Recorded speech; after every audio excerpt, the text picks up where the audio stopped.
Greetings po muli sa inyong lahat, brothers and sisters. Welcoming you to this channel and to this program. Jesus is coming very soon. Ang gusto ko pong i-discuss sa inyo ay tungkol sa nangyayaring hidwaan doon sa Middle East between Israel at saka ang kanyang neighboring countries o itong mga Arab worlds. Gusto kong i-point out sa inyo kung bakit itong hidwaan ay hindi mahinto-hinto at kung ano ang dahilan na itong hidwaan o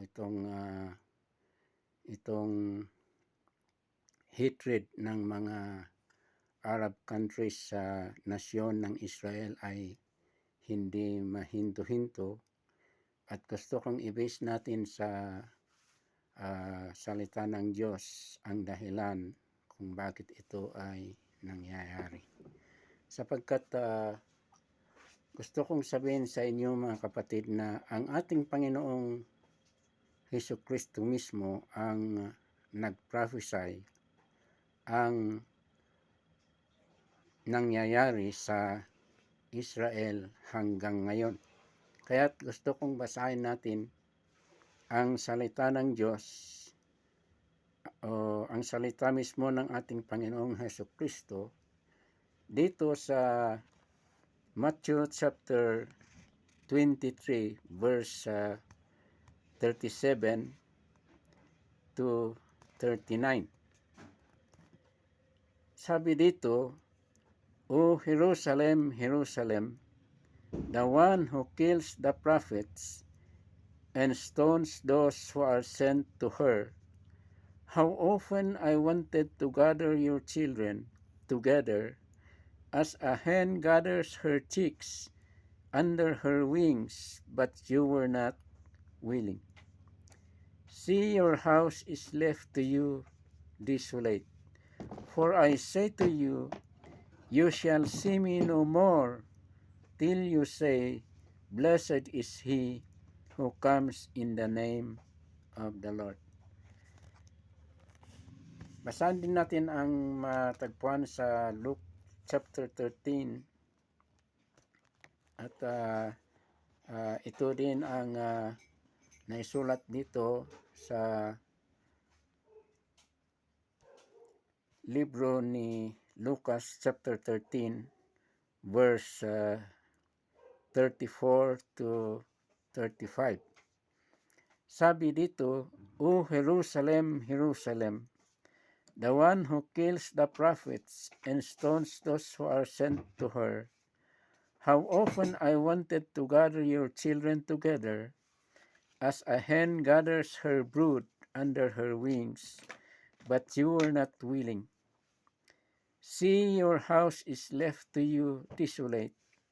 And assuredly I say to you, you shall not see me until the time comes when you say, Blessed is he who comes in the name of the Lord." So parehas din ang binasa natin sa Matthew chapter 23 verse 37. At basahin din natin ang matatagpuan sa Luke chapter 19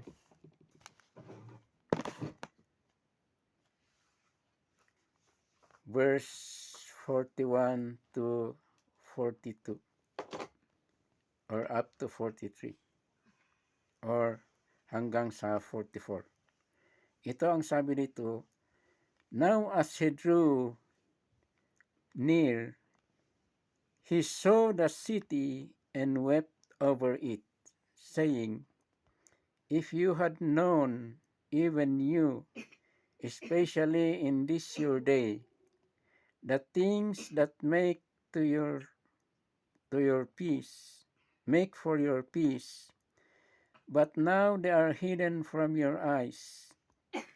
For days will come upon you when your enemies will build an embankment around you, surround you and close you in on every side, and level you and your children within you to the ground, and they will not leave in you one stone upon another, because you did not know the time of your visitation. So ito ang mababasa natin dito sa salita ng Diyos. So i-base natin ang discussion dito sa salita ng Diyos sapagkat noong matagal pang panahon noong AD 70 ay itong salita ng or prophecy ng ating Panginoong Hesukristo ay natupad na sa nasyon ng Israel, mas lalo na ng capital city nito na ang Jerusalem. Sapagkat kung bakit naisintro ang judgment ng Panginoong Jesus sa Jerusalem ay sapagkat ang Jerusalem ay ang pinakasentro ng relihiyon. At dito, sabi ng ating Panginoong Jesus, nakikita natin dito, mas lalo na dito sa Luke chapter 19 verse 41, na sinabi dito na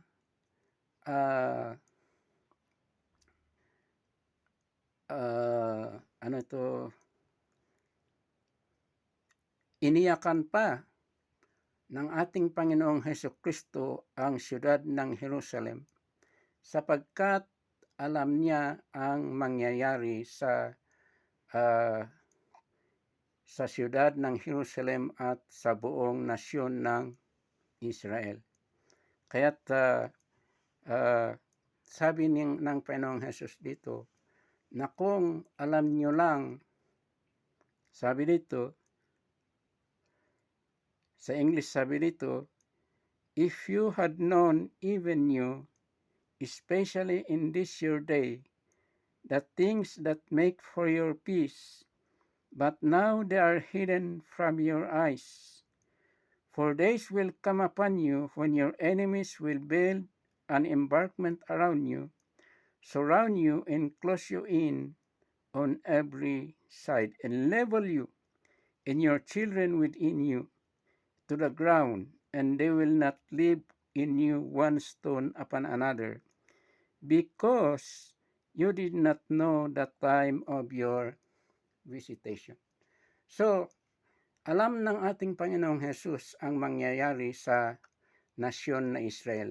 At ang dahilan kung bakit mangyayari ito sa nasyon ng Israel ay sapagkat sabi ng ating Panginoon Jesus na hindi nila they did not realize their visitation, and in other words, they did not realize the coming of their Messiah, and instead they rejected him as their Savior. So sabi doon sa John 1:12, ay sabi doon, he came unto his own, but his own received him not, sabi doon. Ang ibig sabihin na his own ay ang nasyon ng Israel, na yon sana ang panahon na nagpunta ang Panginoong Jesus dito sa mundo upang ibagay ang kaligtasan at kapayapaan ng nasyon ng Israel, pero hindi nila tinanggap ang kanilang Messiah o kanilang Savior. Kaya't ang consequence ng gawain ito ng mga tao ng Israel, most especially yung mga religious people, ay ito ang consequence ng kanilang hindi paniniwala sa kanilang Messiah or Savior na ang ating Panginoong Hesukristo. Kaya't ang tagal ng panahon na sila ay nakaotibo o sila ay dispersed sa mga iba't ibang lugar. At maski man noong 1948 ay naibalik sila bilang isang state again, bilang isang nasyon ng Israel, ay patuloy din na inaaway sila ng mga kabangibang na nasyon. At ito ang dahilan, ang binasa natin dito ang dahilan kung bakit yon ang nangyayari sa nasyon ng Israel. Pero maintindihan natin na itong hihinto lang itong hidwaan sa Jerusalem kung ang Panginoong Jesus ay babalik dito sa mundo at i-establish niya ang kanyang 1,000 years reign. At sa itong 1,000 years reign of Christ ay mangyari na maligtas ang Israel o ang mga Hudyo, at sa panahon na ito sila ngayon ang magiging head of all nations, at ito ang panahon na ma-fulfill sa kanila na sila ang head of all nations at hindi sila ang tail o ang buntot. Kaya't sabi dito sa Luke chapter 21 verse 24, na sabi din ng Panginoong Jesus, sabi dito sa 24, basahin ko, sabi dito, "And they will fall by the edge of the sword, and be led away captives into all nations, and Jerusalem will be trampled by Gentiles until the times of the Gentiles are fulfilled." So, ang city ng Jerusalem at ng Israel ay palaging naaapakan. Mas lalo na ang Jerusalem ngayon ay inaapakan ng mga Muslim world, at doon ay parang sa ngayon ay walang kung pwede sana ay walang ibang relisyon na nagwo-worship doon maliban lang sa Islam. Kaya't itong prophecy ng ating Panginoong Jesus ay sabi niya, the times, ang Jerusalem ay maaapakan hanggang sa matapos ang panahon ng mga hintil. Sapagkat ang pagkatapos ng panahon ng mga hintil ay kung ang ating Panginoon Jesucristo ay babalik dito sa mundo. At ngayon nga, sabi ko sa inyo, establish niya ang kanyang kaharian ng 1,000 taon na clear na mababasa at maintindihan natin sa libro ng Revelation. So, ang turo ng salita ng Diyos, ang sequence sa pagpupunta ng Panginoong Hesus dito sa mundo ay una, ay ang mga Kristiyano ay naniniwala sila. Ang ibig kong sabihin, yung mga believers, Christians or ang church, ay it is believable that the church will be raptured, marapture sila sigon sa sabi ng salita ng Diyos, at pupunta sila doon sa kalangitan muna bago bumaba ang ating Panginoong Hesus dito sa mundo, at yun nga, establish niya ang kanyang kaharian dito sa mundo. So ito ang dahilan na dapat maintindihan natin, mas lalo na sa ating mga Kristiyano, na maintindihan sana natin itong salita ng Diyos, na itong nangyayaring problema sa Jerusalem ay hindi mahinto-hinto hanggang sa pagpunta ng ating Panginoong Hesus dito sa mundo. Sapagkat before the coming of the Lord Jesus Christ ay maintindihan natin dito sa salita ng Diyos ay si Antikristo muna ay maghari sa kanila. Antichrist will rule over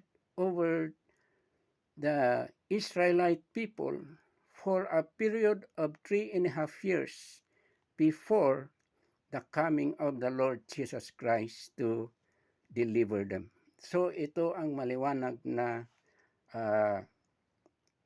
ini-explain ng salita ng Diyos.